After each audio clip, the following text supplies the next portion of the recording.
From the Bleachers Sports Show brings you an AEW video. And that has to do kind of my thoughts and reactions to Dean Ambrose, now known as Jon Moxley, on Talk is Jericho. You know, many things. A couple of things, and these are spoilers, so if you don't want to be spoiled, don't look at this video. But, you know, he's noted in that video, something I took from those notes, that he's never been happier, and it's almost like the weight of the world has been lifted off his shoulders. He said he had nothing but gratitude for the WWE, and that the WWE changed his life.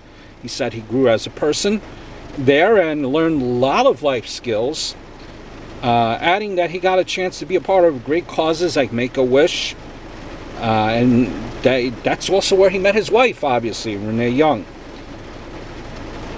And the last 8 years could not have been more successful than they were. He said that he knew that he wanted to leave the company in 2018 when he was out with a triceps injury. He was supposed to be out for 4 months, but was out longer because of complications. He did not want to walk out of the company at the time, partly because his wife still works there, and he would get all his royalties if he waited until his contract expired on April 30th. He recalled once getting a scripted promo about him describing the things that he did getting to the arena that day.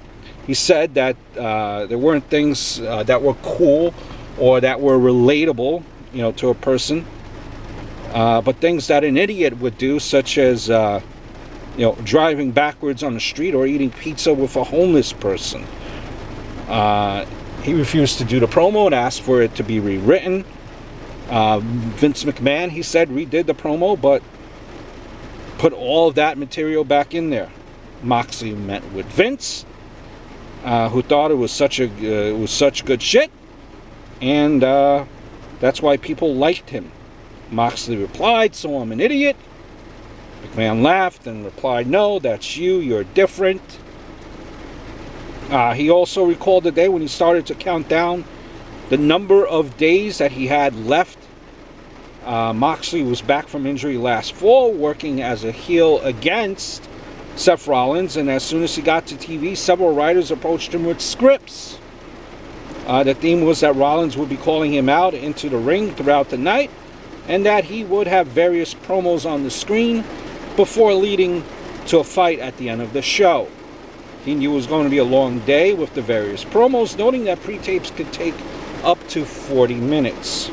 They hand me these scripts, Moxley recapped. To my eye, typical WWE script. Bunch of words, a bunch of big words. Bunch of goofy words. None of them make any sense to me. We're not trying to tell any tangible story or do anything to get any kind of characters over. Nothing that makes any sense to me. So typical, he goes on to say.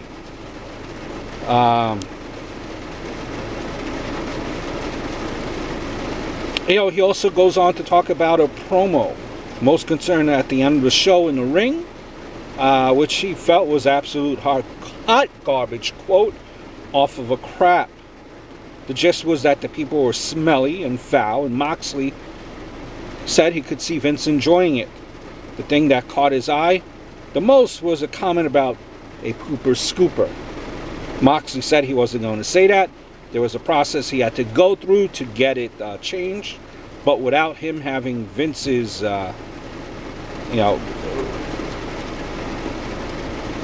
had to get it through Vince, basically, is what I'm saying. One of the writers tried to get it changed to be more about needing a gas mask because the town was disgusting. Moxley told a writer that it would be much better if they were trying to tell a story instead of saying stupid things, right?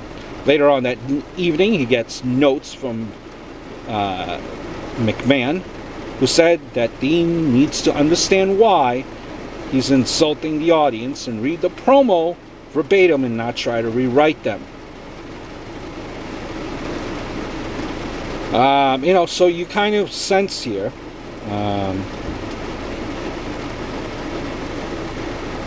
that Moxley obviously was frustrated.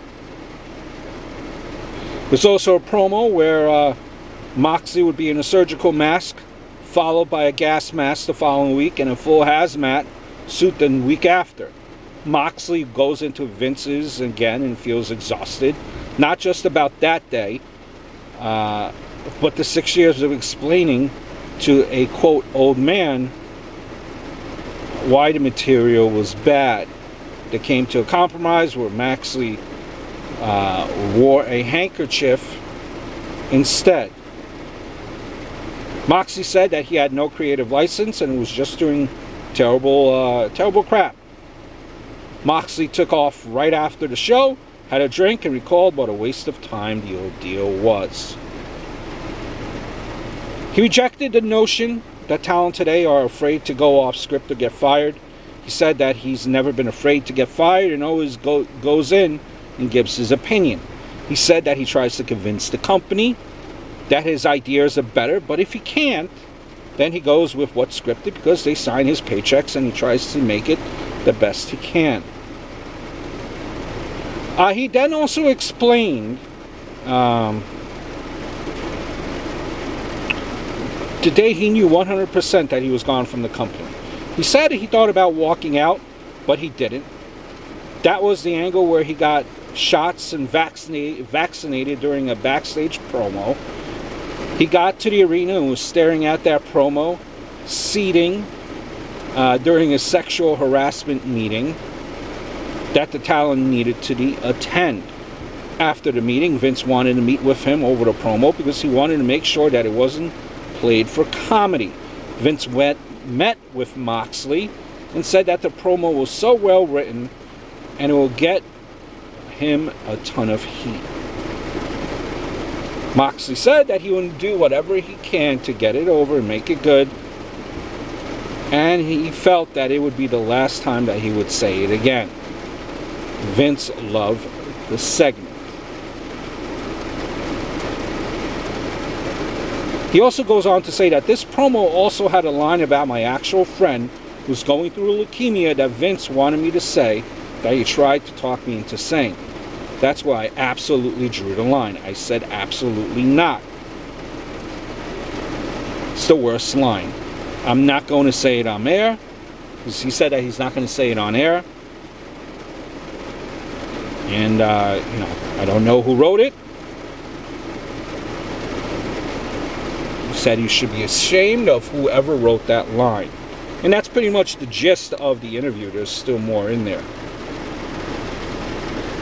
So many things, just overall thoughts. As much as a loyal WWE fan I am, I feel that Vince McMahon is losing touch with reality. It's almost like he's stuck in 1998. No creative leeway, in a sense, for characters. Perfect example. Perfect example. It's just like the 24/7 title, right? It kind of, you could utilize social media, could have it swap hands throughout the week, but nope. It kind of feels like a Benny Hill type of title where, there's no fighting for it. It's just running around, being chased. I mean, that's changed this week, but, But you just get a lot from this interview.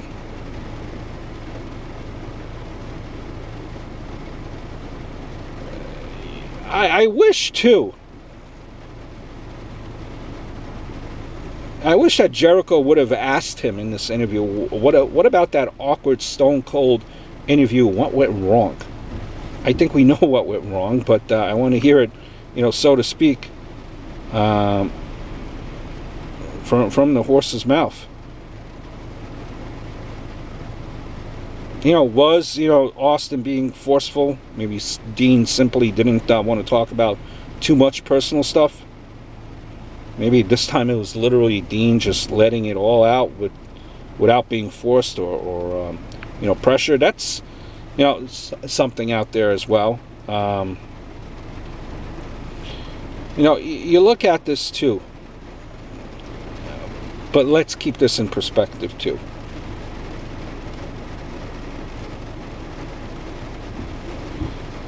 a lot for months too. Remember this, for months since Dean Ambrose announced he was leaving WWE.